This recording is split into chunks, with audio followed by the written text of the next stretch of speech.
नमस्कार विद्यार्थी मित्र, कसे आहात? बरे आहात ना? ओके. आज आपण अभ्यास करणार आहोत बी ए भाग 3 भूगोल पेपर क्रमांक 12 सेमिस्टर क्रमांक 6 पॉलिटिकल जिओग्राफी. याच्यामधला टॉपिक क्रमांक 1 आपला सुरू आहे. मॉड्यूल्स त्याला आपण म्हणतोय इंट्रोडक्शन टू पॉलिटिकल जिओग्राफी, म्हणजेच राजकीय भूगोल परिचय. या टॉपिकमध्ये आत्तापर्यंत आपण मुद्दा क्रमांक 1 राजकीय भूगोलाच्या व्याख्या डेफिनेशन ऑफ पॉलिटिकल जिओग्राफी हे सविस्तर पाहिलेलं आहे. दुसरा मुद्दा राजकीय भूगोलाची व्याप्ती आणि स्वरूप तेही पाहिलेले आहे. आणि तिसरा मुद्दा जो आहे अप्रोचेस ऑफ पॉलिटिकल जिओग्राफी, राजकीय भूगोलाच्या अभ्यासाचे दृष्टिकोन किंवा राजकीय भूगोलाच्या अभ्यासाच्या पद्धती या आपण पाहतोय. आतापर्यंत आपण सत्ता पृथक्करण दृष्टिकोन, ऐतिहासिक दृष्टिकोन हे 2 दृष्टिकोन आपण अभ्यासलेले आहेत. अजून 4 दृष्टिकोन आपल्याला अभ्यासायचे आहेत. कोणकोणते? स्वरूपशास्त्रीय दृष्टिकोन, कार्यात्मक दृष्टिकोन, वर्तनात्मक दृष्टिकोन आणि रचनात्मक दृष्टिकोन. म्हणजे प्रत्येक विषयाच्या अभ्यासाच्या काही पद्धती असतात. त्या पद्धतीला अनुसरूनच आपण त्यांना काय म्हणतो की त्या विषयाच्या अभ्यासाचे दृष्टिकोन. आता तिसरा आणि चौथा आज आपण पाहणार आहोत दृष्टिकोन. त्यापैकी पहिला पाहू की सत्ता पृथक्करण दृष्टिकोनामध्ये आपण पाहिलं की राष्ट्राची सत्ता ही वेगवेगळ्या विभागामध्ये विभागलेली असते. भौगोलिक शक्ती, आर्थिक शक्ती, राजकीय शक्ती, समाजशास्त्रीय शक्ती, लष्करी शक्ती इत्यादी. ऐतिहासिक दृष्टिकोनामध्ये आपण राजकीय घटनांचा ऐतिहासिक मागोवा आपण घेतो किंवा भूतकाळामध्ये घडलेल्या घटनांचा आणि वर्तमान काळातील समस्यांचा विचार आपण या अभ्यासामध्ये करत असलेला पाहावयास मिळतो. स्वरूपशास्त्रीय दृष्टिकोन, दृष्टिकोन क्रमांक 3, त्यालाच मॉर्फोलॉजिकल अप्रोच असे म्हणतात. मॉर्फोलॉजिकल अप्रोच मध्ये खरं तर हा दृष्टिकोन हार्शोन यांनी सविस्तर स्पष्ट केलेला आहे. राजकीय विभागांचा अभ्यास हा एक वेगवेगळ्या विषयांना अनुसरून केला जातो. म्हणजे प्रत्येक राजकीय विभाग राजकीय भूगोलामध्ये अभ्यासला जातो. पण हा अभ्यास करत असताना राजकीय विभागांची काही वैशिष्ट्ये असतात. ती वैशिष्ट्ये आपल्याला अभ्यासावी लागतात. उदाहरणार्थ कोणते? एक त्या राज्याचं प्रारूप, त्या राज्याची रचना, जे या वैशिष्ट्यांना अनुसरूनच राजकीय विभागांचा आपल्याला अभ्यास करावा लागतो. खरं तर राजकीय एखादा प्रदेश जे स्वरूपशास्त्रीय दृष्टिकोन मॉर्फोलॉजिकल जे हा जो दृष्टिकोन आहे तो दृष्टिकोन क्षेत्राशी संबंधित आहे, प्रदेशाशी संबंधित आहे. एखाद्या राष्ट्राच्या देशाच्या एकूण क्षेत्र जे आहे भौगोलिक क्षेत्र, त्या भौगोलिक क्षेत्राशी हा संबंधित आहे. आता या भौगोलिक क्षेत्रामध्ये किंवा या भूप्रदेशामध्ये अनेक राजकीय विभाग असतात की ज्याला आपण उपविभाग म्हणतो. आता हे राजकीय विभाग जे आहेत त्या विभागांचा आपल्याला अभ्यास राजकीय भूगोलामध्ये करावा लागतो. पण हा अभ्यास करत असताना त्यांच्या वैशिष्ट्यांना अनुसरूनच तो केला जातो. मग वैशिष्ट्य कोणते? की प्रामुख्याने 2 वैशिष्ट्य आपल्याला सांगता येतील. एक प्रारूप म्हणजे पॅटर्न. आता प्रारूप हे काय आहे? देश किंवा राज्य किंवा एखादा प्रशासकीय विभाग यांची जी काही मांडणी आहे त्या मांडणीला आपण पॅटर्न म्हणतो, प्रारूप म्हणतो. आता एखाद्या देशाचं, एखाद्या राज्याचा पॅटर्न हा कशाशी संबंधित असतो? तर त्या देशाचं स्थान काय आहे. आता स्थान म्हटलं की स्थान आपण म्हणजे वेगवेगळ्या पद्धतीनं वर्तवतो. किंवा निरपेक्ष स्थान, सापेक्ष स्थान, बरोबर, किंवा आपण अवकाशीय स्थान, किंवा आपल्याला असं म्हणता येईल किंवा संरक्षणाच्या दृष्टिकोनातून स्थान, त्याला लष्करी स्थानी असे संबोधलं जातं. आता भौगोलिक स्थानाचा ज्यावेळी आपण विचार करतो त्यावेळी हे भौगोलिक स्थान नेमकं कुठं आहे? पृथ्वीच्या पृष्ठभागावरती. त्याचा विस्तार कसा आहे? एकूण क्षेत्रफळ काय आहे? बरोबर, कोणत्या गोलार्धामध्ये आहे? शेजारील जलभूमी कोणत्या प्रकारची आहे? भूसीमा कोणत्या प्रकारची आहे?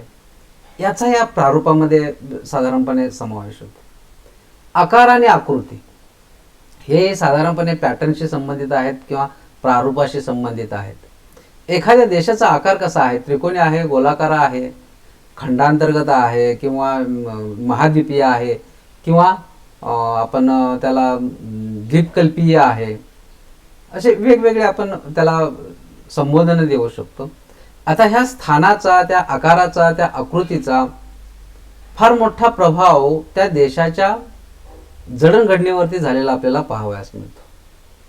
उदाहरणार्थ बाबा, एखाद्या देशाचा आकार लहान आहे की मोठा आहे, विस्तृत आहे, तो आकार कशा पद्धतीचा आहे, हाही फार महत्त्वाचा भाग आहे. जसं चीन आहे, रशिया आहे. रशिया फार विस्तृत होता, त्यानंतर त्याचं नंतर 1991च्या दरम्यान त्याचे अनेक राज्य निर्माण झाली. तसं चीन आहे, चीनचा आकार आणि विस्तार फार मोठ्या प्रमाणात आहे. भारताचा आकार आणि विस्तार जास्त आहे, मात्र चीनपेक्षा तो कमी आहे. आकृती त्याची कशी आहे, म्हणजे तो कशा पद्धतीनं पसरलेला आहे, हा भाग महत्त्वाचा. बऱ्याच वेळा काही देश हे विखुरलेले असतात. विखुरलेले असतात म्हणजे काय, तुकडे तुकडे त्यांचे झालेले असतात, तुकडे तुकडे झालेले असतात. किंवा जर आपण जपान बघितला, इंडोनेशिया बघितला, तर हे देश कसे आहेत, अनेक बेटांचा समूह आहे, अनेक बेटांचा, असं सलग भूमी नाही म्हणून. मग त्यामुळं अशा देशांच्या संरक्षणावरती, लष्करी सामर्थ्यावरती अनेक समस्या निर्माण झालेल्या आपल्याला पाहावयास मिळतात. जे एखाद्या देशाचं प्रारूप आपण ज्याला म्हणतो, की वरवरचं ज्या वेळी रचना आपण पाहतो, ती रचना कशा प्रकारची आहे, प्रारूप कशा, पॅटर्न कोणत्या प्रकारचा आहे, आणि हा पॅटर्न त्या देशाचे स्थान, त्याचा आकार आणि आकृती इत्यादीच्या बाबतीत स्पष्ट केला जातो. दुसरी जे आहे वैशिष्ट्य ते रचना. रचनेमध्ये लोकसंख्येचा अभ्यास केला जातो, आर्थिक विभागांचा अभ्यास केला जातो, राज्यांच्या सीमांचा अभ्यास केला जातो, राजधानींची ठिकाणं कोणकोणती आहेत याचाही आपल्याला अभ्यास करावा लागतो. आता पहा, प्रारूप हे वैशिष्ट्य वेगळं आणि रचना हे वैशिष्ट्य वेगळं. जे दोन मुख्य वैशिष्ट्य आहेत, या वैशिष्ट्यांना अनुसरून आपल्याला राजकीय भूगोलामध्ये एखाद्या देशाचा, प्रदेशाचा अभ्यास करावा लागतो. आता ही लोकसंख्या म्हणजे त्या प्रदेशातील लोकसंख्या कशी आहे. एक साधं उदाहरण घेऊ. एखाद्या देशाची लोकसंख्या जर कमी असेल तर त्याचे विपरीत परिणाम त्या देशाला भोगावे लागतात. एखाद्या देशाची लोकसंख्या जर जास्त असेल तर जास्त लोकसंख्येचे परिणामही त्या देशाला भोगावे लागतात. म्हणजे देशाची प्रगती असेल, देशाचा विकास असेल, हा तेथील लोकसंख्येवरती अवलंबून असतो. कोणत्याही देशाची लोकसंख्या ही पर्याप्त असावी, योग्य असावी. तशी जर ती असेल तर त्या देशामध्ये फारशा समस्या उद्भवू शकत नाही. पण जर एखाद्या देशाची लोकसंख्या कमी असेल तर त्या ठिकाणी इतर देशाच्या आक्रमणाला किंवा इतर देशापासून होणारे आक्रमण रोखण्यासाठी फार कष्ट करावे लागतात किंवा फार मोठी समस्या निर्माण झालेली आपल्याला पाहावयास मिळते. त्यामुळं एखाद्या देशाची लोकसंख्या एवढी कमी असू नये की जो देश लष्करी दृष्ट्या कमकुवत बनेल, एक भाग. दुसरं की देशामध्ये लोकसंख्या आहे, तिचं प्रमाणही योग्य आहे, पण याच्यामध्ये काम करणाऱ्यांची लोकसंख्या किती आहे, तो भाग महत्त्वाचा. यंग जनरेशन, बरोबर. आता भारत हा तरुणांचा देश म्हणून ओळखला जातं. का तर भारतामध्ये तरुणांची, युवकांची संख्या जास्त आहे. डॉक्टर APJ अब्दुल कलाम यांनी एक भविष्यवाणी वर्तवलेली होती की 2020 मध्ये भारत हा जगामध्ये महासत्ता बनेल, कारण भारतामध्ये युवकांची संख्या इतर देशापेक्षा सर्वात जास्त असेल. म्हणजे ज्या देशामध्ये युवकांची संख्या जास्त, त्या ठिकाणी मनुष्यबळाची संख्या जास्त, तो देश युवकांच्या शक्तीवरती, युवकांच्या ताकदीवरती, युवकांच्या बुद्धिमत्तेवरती, कलाकौशल्यावरती देशाचं संरक्षण तर करूच शकतो, पण देशाची प्रगतीही करू शकतो, देशाला फार मोठ्या उंचीवरती नेऊन ठेवू शकतो. म्हणजे हाही भाग अत्यंत महत्त्वाचा आहे, एक भाग. त्याचबरोबर ही लोकसंख्या कोणकोणत्या गटामध्ये विभागलेली असते, की कोणकोणत्या, जसं लोकसंख्येची आपण विभागणी करतो, स्त्री आणि पुरुष किंवा लिंग गुणोत्तर, वयरचना, जसं की बालगट आहे, तरुण गट आहे, प्रौढ गट आहे, वृद्ध गट आहे, या गटामध्ये त्याचबरोबर विविध धार्मिक संरचना काय प्रकारच्या आहे, कोणकोणत्या धर्माचे लोक त्या प्रदेशामध्ये राहतात. जर एकाच धर्माचे लोक जर एकाच प्रदेशामध्ये राहत असतील तर त्या ठिकाणी राष्ट्रीय एकता आणि एकात्मता फार चांगली असते. याला अपवाद भारत आहे. भारतामध्ये अनेक जातीचे, अनेक वंशाचे, पंथाचे लोक राहतात, पण भारताची एकता आणि अखंडता मात्र कायम आहे, कायम आहे. म्हणजे धार्मिकतेचा फारसा प्रभाव पडतोच असं नाही, पण धार्मिकतेचा प्रभाव काही अंशी आपल्याला देशाच्या एकता आणि एकात्मतेवरती पडलेला पाहावयास मिळतो. दुसरा भाग अत्यंत महत्वाचा की आर्थिक विभाग. आर्थिक विभाग देशाची अर्थव्यवस्था कशावरती अवलंबून आहे आणि ती अर्थव्यवस्था स्थिर आहे की अस्थिर आहे, जीडीपीचा दर काय आहे देशामध्ये, हे सगळा भाग जो आहे देशामध्ये उद्योगधंदे, व्यापार असेल, देवाणघेवाण असेल, आयात निर्यात असेल, इतर व्यवसाय असतील, याशी संबंधित आहे. जर एखाद्या देशाची आर्थिक स्थिती मजबूत असेल तर त्या देशावरती येणाऱ्या कोणत्याही संकटाला तो देश योग्य पद्धतीने सामोरं जाऊ शकतो. पण जर एखाद्या देशाची आर्थिक क्षमता जर कमकुवत असेल तर मात्र त्या देशाला अनेक समस्यांना तोंड द्यावे लागतं. मग हे आर्थिक विभाग कोणकोणते आहेत, आर्थिक व्यवसाय कोणकोणते आहेत, त्यांचाही आपल्याला अभ्यास राजकीय भूगोलामध्ये करावा लागतो. देशाच्या सीमा, राज्याच्या सीमा कोणकोणत्या आहेत, जसं जलसीमा आहे, भूसीमा आहे, पर्वतीय सीमा आहे किंवा वाळवंटी सीमा आहे. आता या सीमा कोणत्या प्रकारच्या आहेत, नैसर्गिक आहेत, मानवनिर्मित आहेत आणि त्या ठिकाणी काही सीमावाद निर्माण झालेले आहेत किंवा नाहीत. जसं जम्मू आणि काश्मीरवरून भारत आणि पाकिस्तानमध्ये वाद निर्माण झालेले आहेत. डोकलाममध्ये सुद्धा चीन आणि भारत यांच्यामध्ये वाद निर्माण झालेला होता. जे हे जे सीमावाद आहेत किंवा भारताच्या किंवा कोणत्याही देशाच्या ज्या सीमा आहेत त्या ठिकाणी अनेक तंटे, अनेक संघर्ष प्रत्येक देशाला करावा लागतो. किंवा आतापर्यंत आपण इतिहासामध्ये पाहिलेलं आहे की ह्या सीमावरून, सरहद्दीवरून अनेक संघर्ष देशादेशामध्ये निर्माण झालेले आहेत. यांचाही आपल्याला अभ्यास स्वरूपशास्त्रीय दृष्टिकोनामध्ये करावा लागतो. सीमांचे स्वरूप काय आहे, रचना काय आहे, राजधान्यांची ठिकाणे. राजधान्यांची ठिकाणे, जसं भारताची राजधानी दिल्ली आहे, महाराष्ट्राची राजधानी मुंबई आहे, की या ठिकाणाहून प्रशासकीय कार्य मोठ्या प्रमाणात चालवली जातात. मग ही राजधानीची ठिकाणं जे आहेत हे देशाच्या संरक्षणाच्या दृष्टिकोनातून, देशाच्या विकासाच्या दृष्टिकोनातून अत्यंत महत्त्वाचे असतात. ती सेन्सिटिव्ह असतात, संवेदनशील असतात, त्यांचा फार मोठ्या प्रमाणात विकास झालेला असतो. अशा प्रदेशामध्ये लोकसंख्येची दाटीही आढळते. म्हणून अशा प्रदेशातील राजधानी ठिकाणांची कार्य, राजधान्यांची संरक्षण, या बाबी ज्या आहेत या बाबी राजकीय भूगोलामध्ये अभ्यासल्या जातात. आणि म्हणून राजकीय भूगोल हे क्षेत्राशी संबंधित आहे, क्षेत्रीय घटकांशी संबंधित आहे, राजकीय विभागांशी संबंधित आहे. आणि राजकीय विभागांचा अभ्यास करत असताना आपल्याला प्रारूप, त्या राज्याचं प्रारूप आणि त्या राज्याची रचना, स्ट्रक्चर, पॅटर्न आणि स्ट्रक्चर या गुणवैशिष्ट्यांना अनुसरून स्वरूपशास्त्रीय दृष्टिकोनातून अभ्यास राजकीय भूगोलाचा केला जातो. त्यानंतरचा जो दृष्टिकोन आहे तो कार्यात्मक दृष्टिकोन, फंक्शनल अप्रोच. फंक्शनल अप्रोच जो आहे तो हा अप्रोच किंवा हा जो दृष्टिकोन आहे तो एखाद्या प्रदेशाच्या क्षेत्राशी संबंधित आहे, क्षेत्रफळाशी संबंधित आहे. ते भौगोलिक क्षेत्र असेल किंवा मानवनिर्मित क्षेत्र असेल, राजकीय क्षेत्र असेल. आता एखाद्या प्रदेशामध्ये राजकीय घटक कोणकोणते आहेत, त्या राजकीय घटकांचा अभ्यास आपल्याला कार्यात्मक दृष्टिकोनातून करावा लागतो. खरं तर एखाद्या प्रदेशामध्ये अनेक राजकीय घटक असतात, अनेक राजकीय संघटना असतात. ते प्रत्येक राजकीय घटक हा संघटनेच्या उपविभागामध्ये विभागलेला असतो. जसं की भारत आहे, भारतामध्ये अनेक घटक राज्य आहेत, केंद्रशासित प्रदेश आहेत, म्हणजे तो अनेक उपविभाग आहेत आणि त्या प्रत्येक उपविभागाचं स्वतंत्र असं शासकीय कार्य असतं.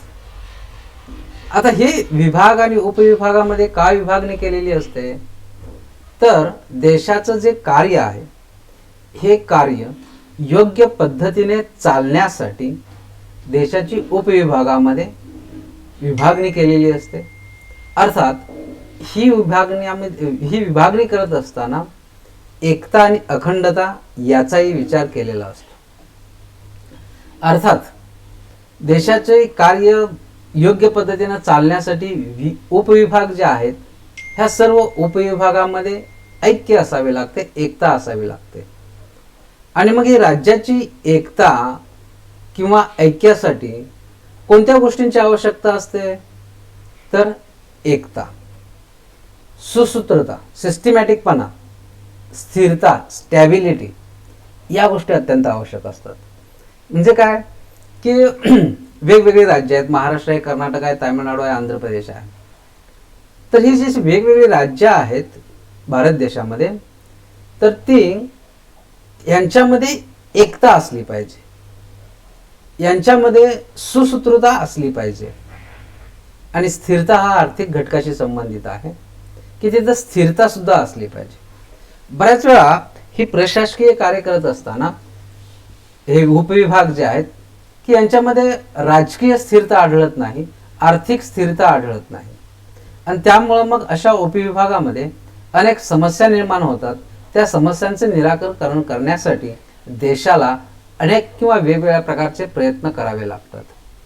खरं तर राज्याचं कोणतंही एखादं राज्य असेल किंवा कोणताही एखादा उपविभाग असेल, त्यांची वेगवेगळ्या प्रकारची कार्य असतात. कोणकोणती कार्य असतात आणि ती कशाच्या संदर्भात असतात?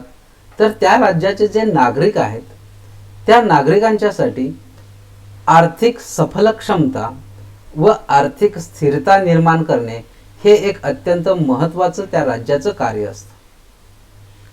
म्हणजे आर्थिक स्थिरता पाहिजे, म्हणजे त्या राज्यातील किंवा त्या उपविभागातील किंवा त्या राजकीय घटकातील जी लोकसंख्या आहे त्या लोकसंख्येची आर्थिक क्षमता किंवा त्या लोकसंख्येची आर्थिक स्थिती किंवा त्या प्रदेशाची आर्थिक स्थिती मजबूत असावी लागते. जर आर्थिक स्थिती मजबूत असेल तर आपल्याला फारशा समस्या उद्भवत नाहीत किंवा आपल्यावरती येणारी नैसर्गिक आणि मानवी संकटे आपण व्यवस्थितपणे त्यांना सामोरं जाऊ शकतो. आता स्थिरतेच्या बाबतीत काय की बाबा आर्थिक स्थिरता द्यायची असेल तर राज्याला काय करावं लागेल की राज्याला बाबा याच्यामध्ये कोणकोणत्या प्रकारची साधन संपत्ती आहे, आपल्या प्रदेशामध्ये कोणत्या प्रकारची नैसर्गिक आणि मानवनिर्मित साधन संपत्ती आहे आणि मग या साधन संपत्तीचा वापर आपण कशा पद्धतीने करायला पाहिजे या संदर्भातलं नियोजन करावं लागतं. वेगवेगळ्या प्रकारचे आपल्याला इन्फ्रास्ट्रक्चर उभा करावं लागतं. जसं व्यापार जर राष्ट्रीय आणि आंतरराष्ट्रीय व्यापाराचा विकास करायचा असेल तर आपल्याला दळणवळण आणि वाहतूक मार्गांचा विकास करावा लागतो. जलवाहतूक वाहतुकी मार्गांचा विकास करावा लागतो किंवा बंदरांचा विकास करावा लागतो, हवाई मार्गांचा विकास करावा लागतो, रस्त्यांचा लोहमार्गांचा विकास करावा लागतो. मग हे जे काही इन्फ्रास्ट्रक्चर आहे हे इन्फ्रास्ट्रक्चर राज्याला निर्माण करावं लागतं की ज्यामुळं आर्थिक विकासाला यामुळं चालना मिळू शकते, की ज्यामुळं बाबा त्या देशातील लोकांना आर्थिक सुबत्ता प्राप्त झालेली आपल्याला पाहावयास मिळते. याचबरोबर हे एवढ्यापुरतं आर्थिक बाबतीतच फक्त राज्याचं कार्य आहे असं अवलंबून नाही, तर त्या देशातील नागरिकांचं संरक्षण करण्यासाठी त्या देशातील नागरिकांना योग्य सेवा सुविधा, उदाहरणार्थ शिक्षणाची असेल, त्याचबरोबर आरोग्याची असेल, या ज्या काही सेवा सुविधा शासनाकडून राज्याकडून निर्माण केल्या जातात त्या निर्माण करणं, त्याचबरोबर राजकीय डावपेच आखणं किंवा इतर देशाशी, इतर प्रदेशाशी मैत्रीपूर्ण संबंध निर्माण करणं किंवा दोन देशांमध्ये किंवा अनेक देशांमध्ये करार करणं वेगवेगळ्या गोष्टींच्या संदर्भात, वेगवेगळ्या विकासाच्या संदर्भात, त्याचबरोबर आपल्या देशाचं, आपल्या प्रदेशाचं लष्करी सामर्थ्य वाढविणे, म्हणजे ही जी काही वेगवेगळ्या प्रकारची जी कार्य आहेत ती राज्याला करावी लागतात. लष्करी सामर्थ्य कशासाठी वाढवायचं तर आपल्या देशावरती इतर देशाकडून काही आक्रमण होऊ नये आणि आक्रमण जरी झालं तर त्याला आपण सडेतोड उत्तर द्यावं या दृष्टिकोनातून प्रत्येक राजकीय प्रदेश हा लष्करी दृष्ट्या किंवा संरक्षणात्मक दृष्ट्या समर्थ बनवण्यासाठी जे काही लष्करी सामर्थ्य आहे, सैनिकांचं मनोबल असेल, सैनिकांची संख्या असेल, वेगवेगळ्या प्रकारची हत्यारं असतील, वेपन ज्याला आपण म्हणू, यांचं वाढ करणे, विकास करणे हे सुद्धा काम राज्याचे आहे किंवा हे सुद्धा कार्य राज्याचे आहे. आता ह्या सगळ्यांचा अभ्यास आपल्याला राजकीय भूगोलामध्ये एक कार्यात्मक दृष्टिकोनातून करावा लागतो. म्हणजे कोणतं राज्य संरक्षणावरती जास्त खर्च करत आहे, कोणतं राज्य शिक्षणावरती जास्त खर्च करत आहे, कोणतं राज्य आरोग्यावरती जास्त खर्च करत आहे, कोणतं राज्य इतर सेवा सुविधा निर्माण करण्यासाठी उद्योगधंद्याची स्थापना असेल किंवा इतर काही सेवा सुविधा असतील त्यांच्यासाठी किती मोठ्या प्रमाणात गुंतवणूक करते आणि आपल्या देशाची, आपल्या प्रदेशाची, आपल्या राज्याची आर्थिक स्थिती कशी मजबूत बनवते, हा भाग राजकीय भूगोलामध्ये कार्यात्मक दृष्टिकोनातून अभ्यासला जातो. म्हणजे आज आपण दोन दृष्टिकोन जे पाहिलेले आहेत, ते पहिला जो आहे तो साधारणपणे स्वरूपशास्त्रीय दृष्टिकोन, राज्याचं स्वरूप कसं आहे, देशाचं स्वरूप काय आहे, त्या प्रारूप काय आहे, त्याची रचना काय आहे, आणि दुसरं कार्यात्मक दृष्टिकोन. विद्यार्थी मित्र, या ठिकाणी वेळ संपते, आपण या ठिकाणी थांबतोय. पुन्हा आपण लवकरच भेटू पुढील लेक्चर्सला. तोपर्यंत धन्यवाद.